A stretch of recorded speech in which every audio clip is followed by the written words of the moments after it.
Pessoal, vamos falar sobre a situação na Ucrânia. Hoje, dia 25 de fevereiro, são 8 horas da manhã aqui no Rio de Janeiro, 1 hora da tarde em Kiev, no momento que eu gravo esse vídeo. E neste momento vocês podem ver todo o território da Ucrânia está com alerta de ataque aéreo. Aparentemente 4 MiG-31K, que são aqueles aviões russos que podem lançar os mísseis Kinzhal, né? Que é um míssil muito veloz lá da Rússia. Alguns dizem que é hipersônico.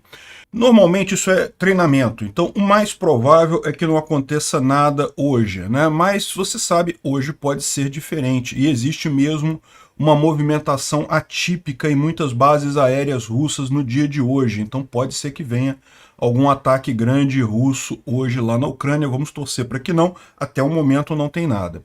Os russos conseguiram alguns avanços significativos aqui em Bakhmut, tomaram a boa parte da cidade de Berivka, e a luta é grande em Yahidne, no norte de Bakhmut, né?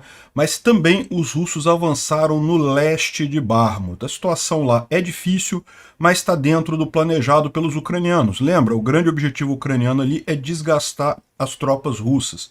Em algum momento os ucranianos vão mesmo abandonar Bakhmut. O ideal só é fazer isso com o máximo de custo para os russos em termos de tropas, né? Há quem diga que a degradação das forças russas na região é tão grande que já está se abrindo a possibilidade de um contra-ataque bem significativo ucraniano ali na região de Bakhmut. Mas vamos ver o que vai acontecer nos próximos dias.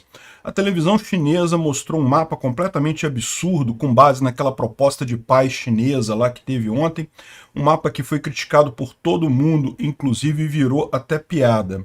E por falar de planos de paz malucos e sem sentido, o Zelensky convidou o Molusco para ir lá na Ucrânia e prometeu considerar a proposta de paz dele, né? A gente sabe que, na verdade, o que o Zelensky espera é, com o Lula indo a Kiev, ele ter a oportunidade de ver presencialmente os horrores da guerra e talvez ser convencido a colaborar do lado certo nessa guerra, né? O Zelensky foi diplomático, foi conciliador.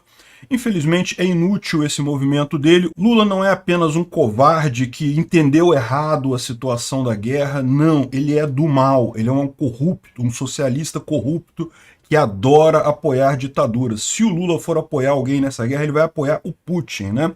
Zelensky teria mais sucesso se tivesse tentado isso com o Bolsonaro. Infelizmente não teve a oportunidade, né? O melhor mesmo nesse caso, infelizmente, é a comunidade internacional ainda tem essa ilusão de que pode convencer o Lula. Não, não pode. O ideal é começar mesmo com retaliações ao Brasil. Parece que essa será a linha de ação da Europa, né? Já foram os tanques brasileiros que foram proibidos a exportação pela Alemanha e agora estão falando em proibições da Embraer. Quem sabe assim o governo do ladrão de 9 dedos aprende, né? Vamos falar sobre esses e outros assuntos em detalhes. Essas notícias foram sugeridas por Carro do Ovo, o Fantástico Mundo de Quem Fez o L e várias outras pessoas. Obrigado aí ao pessoal que sugeriu a notícia. Obrigado a você que está assistindo o nosso vídeo. Se você gosta do nosso conteúdo, por favor, deixe o seu like, se inscreva aqui no canal, né? Pois bem, como vocês podem ver, nesse momento toda a Ucrânia está com alarme de ataque aéreo. Segundo informa aqui o Euromaidan PR, foram 4 aviões MiG-31K que levantaram voo de Artubinsk, um campo lá na Rússia, ou seja, normalmente quando é esses MiG-31K é treinamento, mas é lógico. Se a gente está vendo esse treinamento esses dias todos, em algum momento eles estão treinando para alguma coisa, não é mesmo? Então existe um temor de que seja hoje o motivo pelo qual eles estavam treinando esse troço todo, né? E lembra, esse míssil Kinzhal é um míssil que os russos dizem ser hipersônico, tem controvérsias aí, algumas pessoas dizem que não é essa coisa toda, mas ainda assim é um míssil muito rápido e os ucranianos não têm, no momento, nenhum sistema capaz de impedir esses mísseis. Então, se esses mísseis forem lançados, eles vão atingir o alvo, isso é um problema, podem causar muitos danos à infraestrutura ucraniana, né? Mas por hora não tem nada. Por hora é só mais um treinamento. Vamos ver o que acontece amanhã. Qualquer coisa eu trago as novidades, né? Também na região ocupada de Donetsk está uma movimentação muito grande de helicópteros russos ali na região. Pode ser que eles estejam armando alguma coisa por ali, mas pode ser também que seja só atividade normal deles lá, né? O que a gente sabe que os ucranianos têm feito aí há vários dias já é atingir as bases russas em Mariupol, né? Ontem, de novo, de ontem para hoje, novamente, os ucranianos atingiram uma base lá em Mariupol, um incêndio muito grande, munição explodindo e coisa e tal. Realmente mais um ataque bacana ali, né? Como eu falei para vocês, a gente não sabe se os ucranianos estão usando uma nova arma para atingir Mariupol ou se estão usando o HIMARS mesmo. Em tese, se eles conseguirem colocar um caminhão do HIMARS próximo da linha de frente, eles conseguem sim atingir Mariupol. O importante é que eles têm as informações de onde estão essas concentrações de tropas e já estão agilizando o processo para os russos ali, né? O pessoal não precisa nem chegar na linha de frente, já morre antes. Esse daqui foi um outro caso em Perevalsk, em Luhansk. Aqui é um grande galpão, tá vendo? Que foi atingido por HIMARS lá na região ocupada de Luhansk. Tá aqui as evidências dos foguetes HIMARS que foram lançados ali. A gente não tem informação exatamente do que tinha aqui, se era concentração de tropas, se era um armazém de munição e blindados e coisa e tal, mas foi atingido já há alguns dias. Tá a imagem do cara da plaquinha russo aqui para confirmar isso, né? Por falar em ataques ucranianos, um curioso caso aqui que um propagandista russo descreveu um ataque de sucesso de um drone kamikaze FPV, né, ucraniano. Segundo ele está dizendo aqui, num setor, o nome do propagandista é Vladlen Tatarsky, e em algum ponto da linha de frente, um drone kamikaze ucraniano entrou bem dentro do compartimento do tanque, né? O comandante havia saído do tanque para mandar alguma informação importante. O tanque tem problemas com comunicação interna, né? O tanque é realmente coisas da Rússia, né? O cara faz um tanque e o sistema de rádio do tanque não funciona, a pessoa tem que sair do tanque para comunicar alguma coisa importante. No que saiu do tanque, abriu a escotilha. No que abriu a escotilha, os ucranianos mandaram o drone lá. E, segundo ele diz aqui, a equipe toda sobreviveu, mas o tanque queimou completamente, né?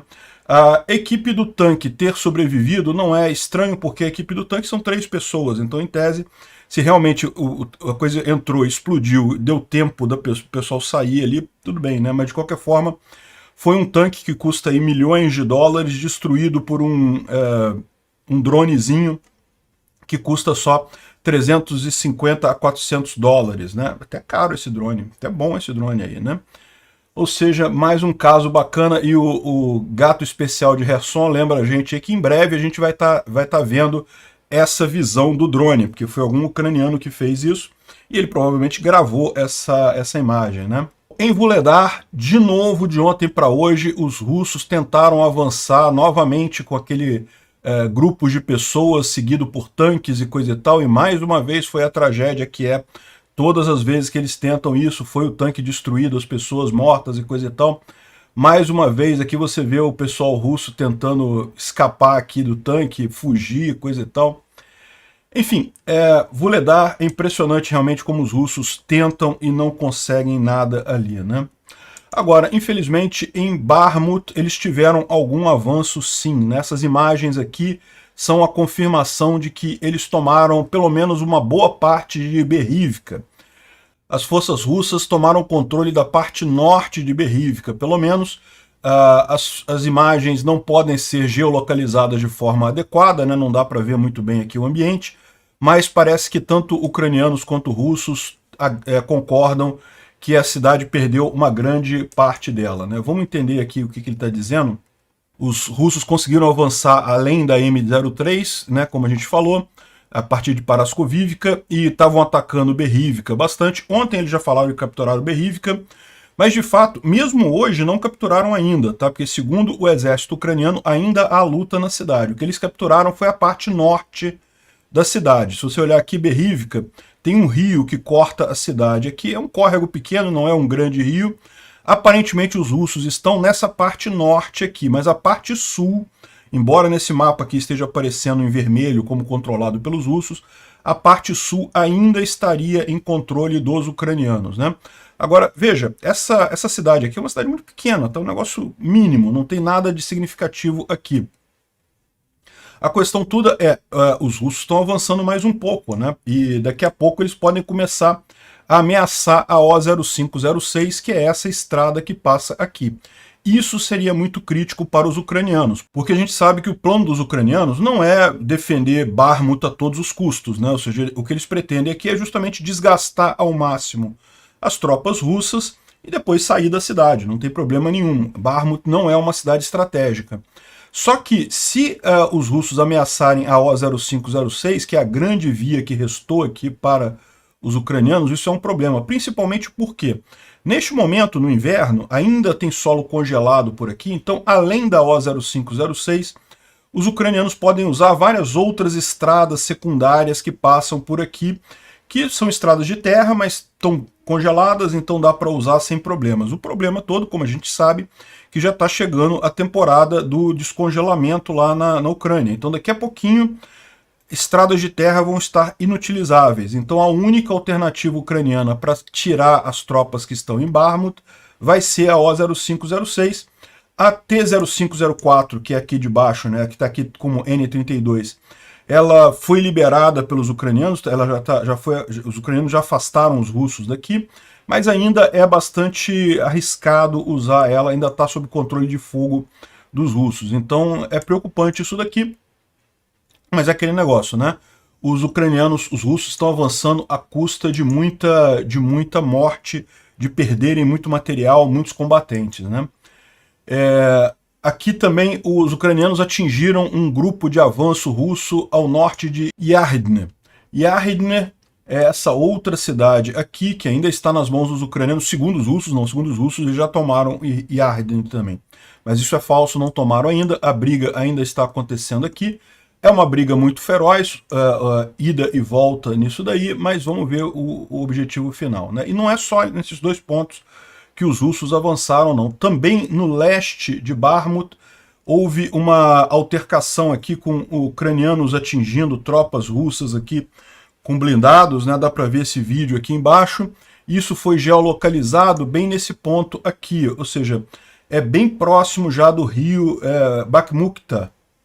Se você olhar aqui, esse aqui é o rio que divide a cidade. A gente sabe que os ucranianos já estão se preparando para abandonar a parte leste da cidade, a maior parte deles já está na parte oeste, a oeste do rio, né, Bakhmutka, e aparentemente isso foi logo aqui, ó, ou seja, os russos já estão chegando próximos ao rio aqui, né. Vocês lembram, alguns dias atrás, os ucranianos fizeram um grande contra-ataque aqui, retomaram boa parte da cidade de Bakhmut, que já havia sido perdida para os russos, né. Toda essa parte residencial aqui, essa parte nordeste da cidade tinha sido toda tomada pelos russos. Aqui também, os ucranianos fizeram um contra-ataque aqui, expulsaram os russos bastante dessa área aqui. Mas eu avisei vocês naquela época que o objetivo desses contra-ataques ucranianos não era livrar Bakhmut, era simplesmente causar danos no inimigo, né? E de fato, eles obrigaram agora os russos a avançar novamente. Aparentemente, eles já avançaram mais um tanto aqui, já tomaram novamente aqui a parte leste. Não sei se os ucranianos agora vão retroceder para a parte oeste aqui ou vão fazer mais um contra-ataque para causar mais danos ainda nos russos. Vamos ver qual vai ser a ideia deles lá, né? Tá aqui a geolocalização que o pessoal fez. É realmente impressionante como é que essas técnicas de OSINT, né, o pessoal consegue identificar com precisão em que ponto cada coisa está acontecendo. É uma guerra que nunca houve uma guerra tão bem documentada como essa guerra da Ucrânia. Praticamente você consegue acompanhar com imagens toda a guerra. E é por isso que a gente vai falar hoje sobre um outro fenômeno que está acontecendo na internet, que chega a ser cômico, né? Que tem gente dizendo que a guerra não existe, é fake. Mas a gente vai falar disso mais adiante, né? Repara como é que o detalhe que você tem sobre as informações, né, as imagens lá do que está acontecendo. Ah, sim, isso aqui é uma imagem impressionante de um veículo de artilharia blindado ucraniano atingindo uma posição russa ali no norte de Bakhmut, né? E o Tendar está colocando isso daqui como essa é a estratégia principal ucraniana em Bakhmut, né? Que é destruir forças russas, diminuir a capacidade russa de ataque. Os russos estão botando tudo ali para tentar avançar. A ideia ucraniana não é segurar Bakhmut a qualquer custo, mas simplesmente causar danos aos russos, e isso eles têm conseguido com muito sucesso. Tanto sucesso que os russos estão chegando a situações desesperadas. Então, segundo o GSUA, que é o serviço secreto ucraniano, ele falou que para prevenir deserção de mobilizados na frente de batalha ou sabotagem, No dia 23 de fevereiro, 200 policiais do regimento Armat foi enviado para a área de Bakhmut pelos russos, tá? O Armat são os Kadyrovitas, é o pessoal do Kadyrov lá que é famoso por esse tipo de trabalho. O trabalho deles é justamente impedir a deserção dos mobilizados russos ali em Bakhmut. Se eles não forem para frente, se eles tentarem recuar, o pessoal do Armat mata eles de qualquer forma. Então realmente mostra o desespero dos russos para conseguir manter essa força ali em Bakhmut. E como traz o Chris O aqui, houve uma mensagem recente num canal de Telegram russo chamado VCHKOGPU, não sei o que isso significa, mas basicamente o que eles estavam falando é que justamente a quantidade enorme de perdas e a falta de reservas do grupo Wagner está começando a gerar uma dificuldade deles de defender o território que eles capturaram lá em Bakhmut. Então, se você lembra bem, né, os Wagneritas eles tomaram aqui Soledar, depois continuaram aqui para Brahodatne e seguiram mais um pouco a norte, também aqui agora em direção a Bakhmut, ou seja, eles tomaram um bocado de território aqui. E a situação é a seguinte, eles não estão com tanta capacidade assim para manter esses territórios. Então, o que ele está colocando aqui é que a situação é desesperadora, porque eles não têm essa capacidade, né? Já é algo desesperado. Havia esperança que a derrota lá em Vuhledar levasse a alguma reação por agora, ou seja, do exército tradicional russo apoiar o grupo Wagner ali em Bakhmut, né? Mas no final das contas, o Prigozhin, que prometeu coisas lá para o Wagner, não está conseguindo cumprir também. Não tem chance do Wagner estar numa posição vitoriosa com a falha do exército russo de forma geral. Não tem como Wagner ganhar com o exército russo perdendo. Em princípio, os convictos, né, os prisioneiros, eram enviados como tropa de assalto, como o moedor de carne lá. Isso era esperado que houvesse uma mudança, uma promoção lá em Bakhmut. Mas não tem como terminar os contratos antes disso. E no ritmo atual de consumo desses recursos, os criminosos vão acabar, ou seja, o pessoal que eles usam para fazer essas ondas humanas vão acabar, e sem o resultado que eles pretendem. E isso pode ser o fim da orquestra do Wagner, né? Ou seja, o grupo Wagner está com um problema, primeiro de falta de pessoal, né, de pessoas para fazer os assaltos, e isso é compreensível, mas o segundo é mais profundo, que é a questão da artilharia, falta de munição. Quanto mais território é tomado, mais homens são necessários para controlar esses territórios e também mais artilharia para você se defender ali, né? E aí tem o risco. O Wagner não tem reservas dele próprio. Se de repente a Força Armada Ucraniana fizer uma grande ofensiva ali na região de Bakhmut, o Wagner não tem linhas defensivas. Cada metro de progresso em Bakhmut foi conquistado com uma montanha de corpos. E no evento de um breakthrough, né, um avanço pelo exército ucraniano, eles simplesmente podem retomar o quanto eles quiserem, porque não vai ter nenhuma defesa preparada ali. Foi muito idiota contar com o Ministério da Defesa russo, ou seja, achar que as forças regulares russas fossem cuidar da defesa dessas áreas tomadas pelo Wagner, né? Como não é possível alterar a situação, o Prigozhin está aumentando as apostas agora, né? Eles podem acusar ele de vazar as perdas do grupo Wagner nessa ofensiva em Bakhmut, mas então o Ministério da Defesa também pode fazer a mesma coisa próximo a Vuhledar, né? E daí é o que eles falam aqui. O que é interessante é que o Wagner tem algumas perdas, mas pelo menos tem algum resultado. E quanto ao exército russo, né? Eles, no final das contas, perderam um monte de gente lá em Vuhledar e não conseguiram avançar nada no final das contas. Então a crítica aqui é exatamente essa. A situação que está em Bakhmut está cada vez mais de um ataque sem defesa russa preparada. Ou seja, pode ser que os ucranianos estejam só esperando a melhor possibilidade, a exaustão completa das forças do Wagner, para simplesmente retomar essa área toda de novo aí, sem nenhum grande trabalho, né? Vamos dar uma revisada aqui na linha de frente como um todo, com a thread do Defmon, embora fora ali em Vuhledar e em Bakhmut não teve nenhuma grande mudança, né? A gente já falou sobre o clima ontem. Aqui em Svatove, novamente os russos tentaram tomar Stelmarivka, também sem sucesso. Aqui em Kreminá, eles parece que avançaram alguma coisa, mas de novo o exército ucraniano repeliu ataques aqui em várias cidades, e vocês sabem, eu discordo dessa posição aqui do FMO nessa região da floresta aqui, mas enfim, e aqui então, em Bakhmut, é onde a gente tem a maior quantidade de ação, né? Dá para ver aqui o grupo Wagner tentando avançar em várias regiões. A gente falou aqui sobre Berivka, Yardini e várias outras tentativas russas aqui, todas bloqueadas pelos ucranianos, né? Na visão dele, tanto Berivka quanto Yardini já foram tomados pelos russos, como eu falei para vocês. Os russos dizem que sim, né? Mas os ucranianos falam que não, que a maior parte de Berivka, ao sul do rio, ainda está com os ucranianos, e Yardini também está ainda nas mãos dos ucranianos. Mas é aquele negócio. Mas a batalha está acontecendo lá, vamos ver qual vai ser o resultado aí em alguns dias. Como eu disse para vocês, o mais provável é que em algum momento os ucranianos cedam e os russos tomem Yardini também, né? E aqui ele já mostra também a parte leste aqui de Bakhmut, também bastante tomada pelos russos. Isso está ok, isso está de acordo com o que a gente tem visto, né? Ao sul, aqui, os russos têm tentado novamente avançar aqui em direção a Yanivsk e a T-0504, mas os ucranianos repeliram eles ali.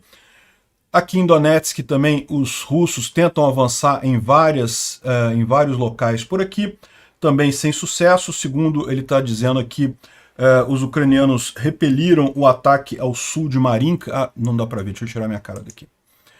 Aqui, ontem a gente mencionou isso, que os russos tentaram avançar ao sul aqui de Marinka para tentar pegar desprevenidos os ucranianos que estão aqui na cidade de Marinka, mas aqui aparentemente deu errado e eles foram repelidos, né? Os russos capturaram posições em uma fazenda próximas de Pojeda alguns dias atrás, mas tiveram problemas e a artilharia ucraniana fez eles se retraírem, né, voltarem para onde eles estavam, né? Essa informação foi confirmada pelos próprios russos, né? E aqui também na parte sul, os russos tentaram mais um avanço aqui em Vuhledar e de novo tiveram problemas, a gente falou sobre isso já, né? E ele complementa aqui com uma informação interessante, né? Segundo ele, as forças armadas russas já comprometeram a maior parte dos 300 mil mobilizados recentes que eles tinham lá na Ucrânia, e também isso significa que eles não têm mais uma força de reserva.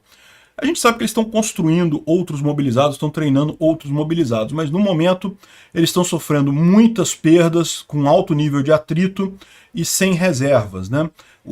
As perdas de equipamento para os russos também são gigantescas. Tem vídeos quase todos os dias de grande quantidade de tanques e FVs destruídos dos russos, e essa forma de fazer esse ataque não é sustentável. Eles não conseguem manter isso por muito tempo. Repara que é muito similar ao que a gente estava falando do grupo Wagner lá em Bakhmut, né? Não tenha dúvidas, os ucranianos também estão tomando várias perdas, né? É lógico, é uma guerra, não tem jeito, mas no final das contas é aquela história, sempre a defesa é mais fácil do que o ataque. O ataque acaba tendo muito mais perdas do que a defesa em qualquer situação. E é por isso que é vantajoso para a Ucrânia ficar na defensiva pelo momento, para deixar os russos gastarem o seu potencial ofensivo. E o timing pode ser realmente muito bom. Em alguns poucos meses, a Ucrânia vai estar treinada e pronta para atacar um inimigo muito mais fraco, com tanques e IFVs ocidentais prontos, né? E a gente vai ver que já estão chegando os tanques, realmente já estão chegando todo o equipamento militar ocidental. Muito em breve, em alguns meses, a gente vai ver essa grande ofensiva ucraniana aí que a gente está imaginando, né? Bom, o Instituto para Estudo da Guerra, ele fala sobre ainda os russos não falarem nada sobre o aniversário da invasão em larga escala da Ucrânia, né? Ou seja, teve aquele discurso do Putin, mas mesmo ali ele não falou nada sobre a invasão em si, pelo motivo simples que ele não tinha nada para comemorar. Eles falam aqui sobre o plano da China, que ridículo aquele plano da China, a gente vai falar sobre ele mais um pouquinho, e não tem nenhuma outra grande novidade nisso daqui, né? Bom, um fenômeno curioso tem acontecido na internet, como diz aqui esse Catturd aqui, que aparentemente é um verificado aqui do Twitter, que olha só, se você olhar a Guerra do Vietnã, tem um monte de imagens da guerra do Vietnã, horas e mais horas de vídeo, né, da guerra e coisa e tal, e na Ucrânia não tem nada. Eu não sei o que esse pessoal pensa da cabeça. Eles procuraram, porque, né, é só procurar. Eu mostro todo... Aliás, eu gostaria de mostrar mais imagens da guerra, mas eu não posso mostrar porque o YouTube limita o alcance do vídeo se você mostrar muita imagem de combate, até desmonetiza dependendo do caso. Então, no final das contas, mas se você procurar no Twitter, tem milhares de imagens. Nos canais de Telegram tem milhares de imagens da guerra, mas segundo o cara, não tem nada na Ucrânia. Nós não temos vídeos, não temos detalhes diários de atualizações, gráficos explicando como a guerra está indo, quem controla que terra.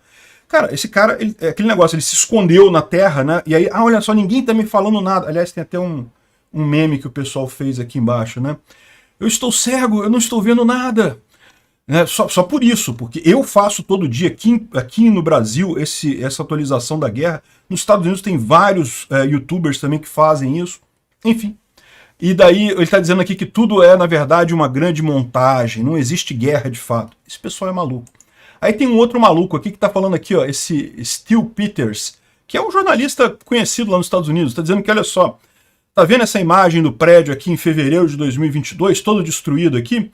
Olha só como é que tá a imagem do prédio em fevereiro de 2023. Tá vendo como é que é tudo falso? É tudo montagem, não aconteceu nada nessa guerra de fato e coisa e tal. É tudo... Olha a ideia do cara, né? Não, o que aconteceu aqui foi muito simples. Esse prédio foi de fato atacado em fevereiro de 2022. É um prédio nos arredores de Kyiv, no subúrbio de Kyiv. Foi atacado de fato. O que aconteceu foi isso daqui, ó. Em um ano, os ucranianos botaram os guindastes aqui, botaram os andaimes, desmancharam a parte de cima do prédio, acima da área onde ele foi destruído, tiveram que reconstruir tudo aquilo ali, reconstruíram a parte toda do prédio. Então, na verdade, isso aqui mostra a capacidade ucraniana de refazer toda essa... de corrigir esse dano, né, da guerra lá na Ucrânia, né? E o Pateta aqui dizendo, não, tá vendo, é tudo mentira, não tem guerra nenhuma, não existe isso. Eu fico imaginando o que passa na cabeça dessas pessoas, né? Mas enfim, não deixa de ser engraçado isso daí, né? Bom, falando sobre armas diferentes, essa ideia aqui eu achei muito interessante. Isso aqui é um drone que está sendo desenvolvido lá na Ucrânia, em que dá para ver que é um drone bem grande, não é um dronezinho, né? É um drone significativo, é um hexacóptero, né? Porque tem 6 hélices, né? E ele carrega uma metralhadora aqui, meu. Você já imaginou isso? Tu vai com um drone, mira onde você quer e metralha a região. Realmente é impressionante isso daqui. É realmente impressionante. Eu fico imaginando a dificuldade que deve ser manter estabilidade de um drone com uma metralhadora. A metralhadora tem recuo, né? E recuo muito forte. E você manter essa estabilidade desse drone no ar, eu fico imaginando realmente a dificuldade que é isso daqui. Mas bacana, parece uma coisa interessante. Está em teste ainda, mas talvez seja usado aí na guerra em algum momento pelos ucranianos. Outra notícia excelente é que chegaram os Leopard 2 lá na Ucrânia, né?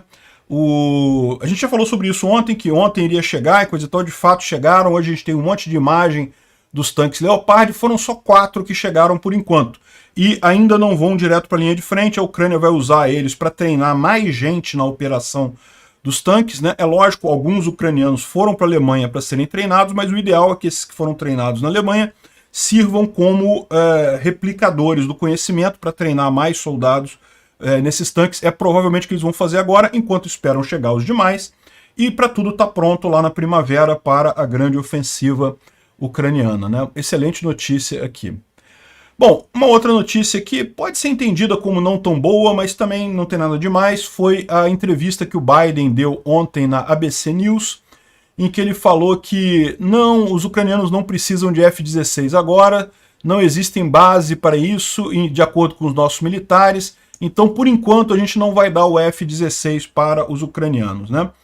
E aí, é lógico, isso é um banho de água fria, o pessoal estava querendo esses F-16, né? Os aviões americanos são muito bons, e você lembra, já tem piloto ucraniano sendo treinado no F-16 desde julho do ano passado. Então a Ucrânia já tem gente capacitada para operar esse avião. O que o Biden falou foi justamente que ele está descartando por agora a requisição de F-16. Então, a outra forma de você entender essa frase dele é que, ó, por enquanto. Provavelmente isso tem a ver também com os acordos que ele fez com os outros países da Europa, né? Muita gente ali na Europa tem aquele medo de escalar o conflito e coisa e tal. A França, a Alemanha são meio reticentes. Então talvez a condição para o pessoal entregar os tanques todos que estão indo agora fosse justamente esperar um pouco com os aviões. Não tem problema, eu acredito que realmente o tanque é muito mais útil para a Ucrânia. Tanque e mísseis de longo alcance são muito mais úteis para a Ucrânia do que aeronaves num primeiro momento, mas é lógico, vamos ver. Eu acredito que ainda vai vir aí os F-16 para a Ucrânia. E outra coisa que o Biden falou nessa entrevista foi que eu não vi nada naquele plano de paz chinês que seria benéfico para qualquer pessoa que não seja a Rússia. E é verdade. A gente falou sobre aqueles pontos lá do plano de paz chinês, eram 12 pontos. O único ponto que tinha alguma coisa interessante era o primeiro, que falava respeito à soberania. Mas esquecia de lembrar que respeitar a soberania da Ucrânia é a Rússia sair do território da Ucrânia, né? É óbvio isso, mas não estava escrito ali naquele documento. E os outros pontos todos eram favoráveis à Rússia. Para piorar a situação, a televisão chinesa ontem passou essa imagem aqui como sendo uma proposta baseada no plano de paz da China, né? Veja, isso daqui não é um mapa do governo chinês ou não é uma proposta do governo chinês, pelo menos até onde a gente sabe não é. Isso aí foi alguma coisa inventada por um jornalista lá, né? De qualquer forma, é algo completamente absurdo. Olha a ideia dos caras. Primeiro que eles entregam toda Luhansk e Donetsk inteira para os russos. Não, como assim? Tem que entregar tudo para os russos. Também boa parte de Zaporizhia e Kherson para os russos, é Crimeia também. Como é que você faz um plano dizendo que integridade territorial tem que ser respeitada e entrega um monte de pedaços de um território de outro país, assim, do nada, né? Já estão dando isso aqui como sendo da Rússia. E aí ainda estão propondo uma zona demilitarizada a leste do rio de Dnipro. Gente, isso daqui não tem lógica nenhuma, isso daqui, meu amigo. Isso aqui é pedir para a Rússia invadir isso daqui a 3, 4 anos, né? Porque lógico que vai estar desmilitarizado essa região aqui. Pronto, o Putin já está aqui, ó, do lado de Kiev aqui, ó. Um absurdo isso. Isso aqui não tem nada a ver. Eu quero acreditar que isso daqui não é um mapa do governo chinês ou nada sério, foi só um jornalista idiota, sem informação insuficiente, que desenhou essa porcaria aqui, né? Mas pelo menos serviu para gerar um monte de memes, né? Por exemplo, a contraproposta que o pessoal fez, legal, zona demilitarizada é importante, realmente, que tal a gente fazer a zona demilitarizada em Belarus e na Rússia, né? Ao invés de fazer na Ucrânia, respeita a integridade territorial, e aí os russos fazem uma zona demilitarizada na fronteira deles, de forma que eles, né, criaram o mesmo colchão que eles têm tanto medo da OTAN e coisa e tal, criaram o mesmo colchão aqui, ó, pronto, resolvido o problema. É só a Rússia fazer a demilitarização na zona dela, né? Outra gente publicou aqui que, poxa, olha só, uma solução para o problema chinês também, com Taiwan. Fácil de resolver o problema da China com Taiwan, né? Você bota Taiwan aqui, você cria uma zona demilitarizada nessa região da China para evitar conflitos com Taiwan, e a China fica só com esse lado de cá, com o exército chinês, né? Ou seja, gerou um monte de memes, esse tipo de coisa, realmente não tinha lógica nenhuma essa proposta, que, de novo, não foi a proposta do governo chinês, foi um apresentador de televisão lá que saiu com esse mapa maluco ali, né? Agora, é verdade que o Igor Girkin, né, o Igor Strelkov, aquele criminoso de guerra ali, ele tá falando aqui que a expectativa para ele, a única chance que os russos têm é se conseguirem um Land-Lease chinês. E não vão conseguir não, tá? Pode ser que a Rússia consiga alguma ajuda chinesa militar? É possível que sim, pode ser que consiga alguma coisa. Mas um Land-Lease chinês, um apoio aberto de mandar equipamento para a Rússia, meu amigo, a China não vai fazer isso, sabe por quê? Porque ela tem medo das sanções, ela sabe que num mundo que já está sancionando a Rússia, para sancionar também empresas chinesas pouco custa, e a China tem muito a perder com isso, a economia dela já não está essas coisas todas, e se é verdade que o mundo depende muito da China, a verdade é que a China também depende muito do resto do mundo. Justamente por isso que é muito pouco provável a China abrir ajuda direta para a Rússia de forma ampla, né?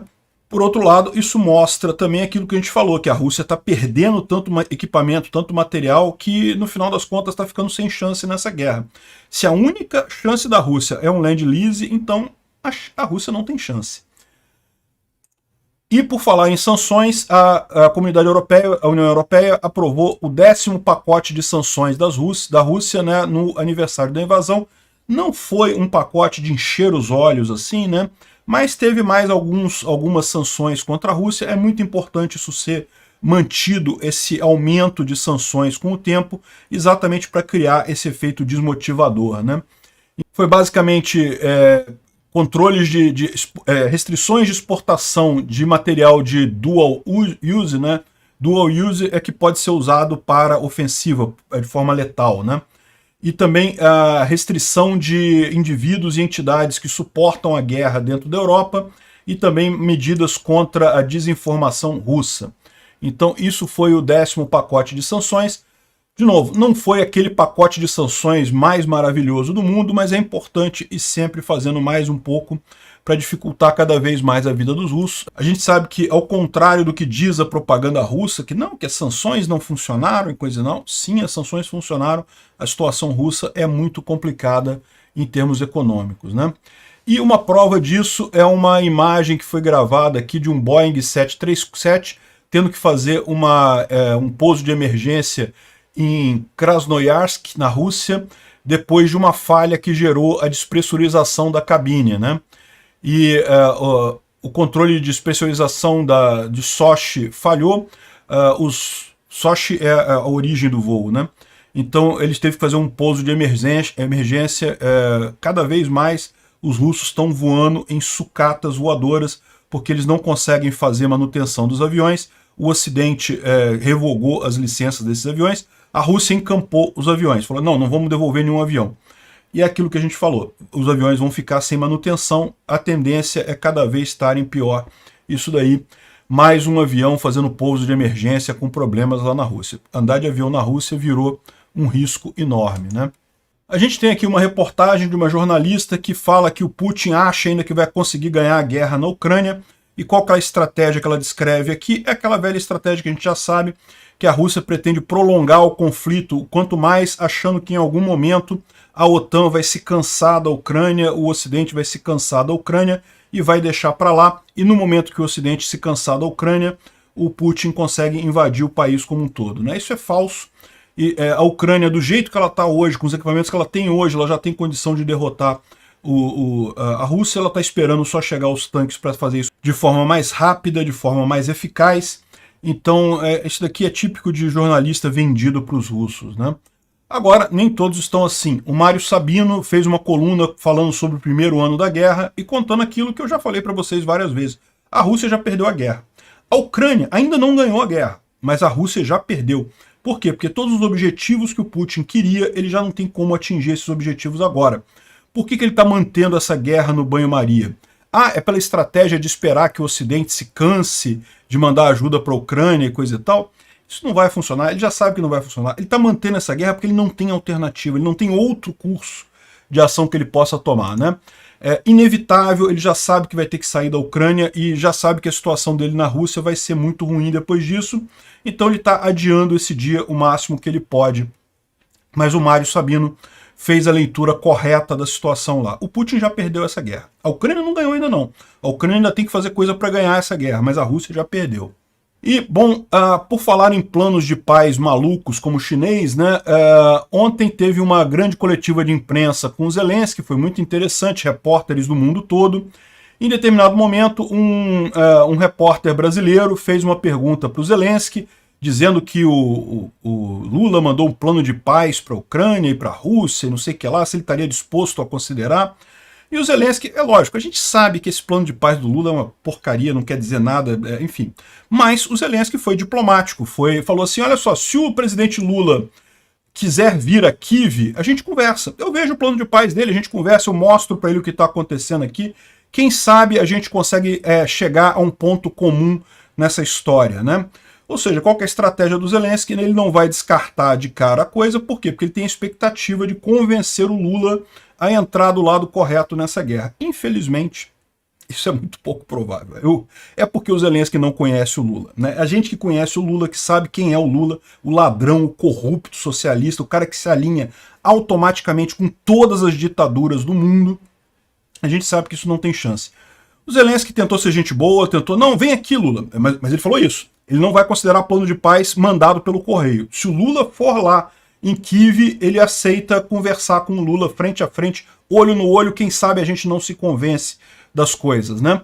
E achei uma saída bacana aqui, ó. Eu gostaria muito que ele me ajudasse com uma plataforma de diálogo com a América Latina e coisa e tal.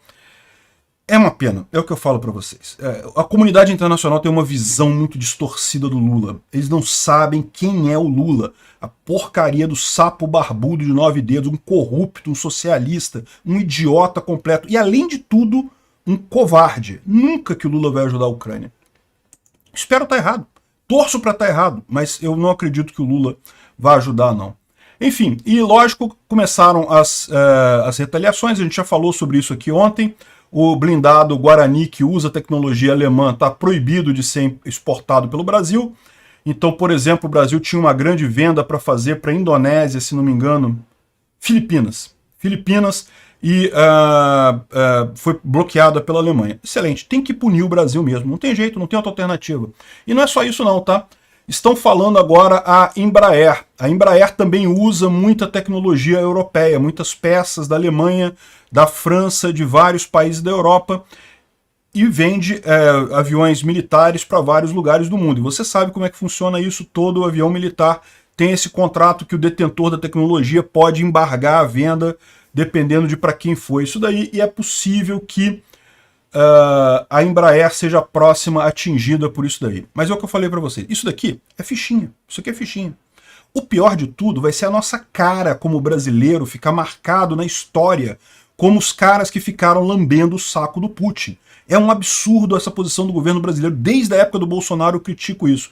Infelizmente, eu acho que o Bolsonaro poderia ser convencido, tá? Bolsonaro estava numa posição mais fácil de ser convencido a apoiar o lado correto, a apoiar a Ucrânia, do que o Lula, né? Infelizmente, fica nesse negócio aqui, e a gente aqui no Brasil fica com cara de tacho, fica apoiando os nazistas da Rússia aqui nessa história. Muito triste. Mas bom, é preciso deixar claro que não são todos os brasileiros, tá? Olha só, isso aqui foram várias manifestações que aconteceram no mundo todo de apoio à Ucrânia ontem, no aniversário da guerra, né? Teve em vários países da Europa, dos Estados Unidos, vários países do mundo, e teve aqui no Brasil também. Eu não consegui imagem da manifestação aqui no consulado russo no Rio de Janeiro, mas teve manifestação no consulado russo aqui no Rio de Janeiro, com protestos contra a invasão russa da Ucrânia, e teve até uma altercação aqui, um cara que se disse diplomata russo, mas provavelmente é só um funcionário da embaixada, deu um tapa numa mulher que estava protestando contra a Rússia na frente da embaixada. Os policiais detiveram o suspeito, fizeram a ficha corrida, fizeram o termo circunstanciado dele, ele vai responder a processo por agressão. A vítima, uma testemunha e o autor são todos cidadãos russos, foram ouvidos. A mulher foi encaminhada para corpo de delito e as diligências estão em andamento para esclarecer os fatos, disse a Polícia Civil, né? Segundo o Ministério das Relações Exteriores, os agentes diplomáticos e membros do pessoal técnico-administrativo gozam de imunidade absoluta. Eu discordo disso, tá? Como eu sou advogado, vocês sabem, e a lei não diz isso daí não, tá? Para crime comum, não. Para crime de opinião, ok. Crime comum, não. Mas enfim, vamos ver o que vai surgir disso daí. De qualquer forma, aparentemente não há confirmação de que o cara é um diplomata de fato. Pode ser só um funcionário do consulado. Ou seja, houve protestos aqui no Brasil contra a atitude russa. Então, infelizmente, embora saibam vocês todos aí no exterior que embora o presidente brasileiro, o governo brasileiro seja um covarde, maluco, lambedor de saco do Putin, nem todos os brasileiros são assim. Obrigado por assistir o vídeo até o final. Além de curtir, compartilhar e se inscrever no canal, considere se tornar patrocinador com valores a partir de R$ 1,99. Clique no botão Seja Membro abaixo para saber as condições e vantagens de patrocinar o canal. Mais informações sobre o nosso projeto, visite nossos sites indicados na tela.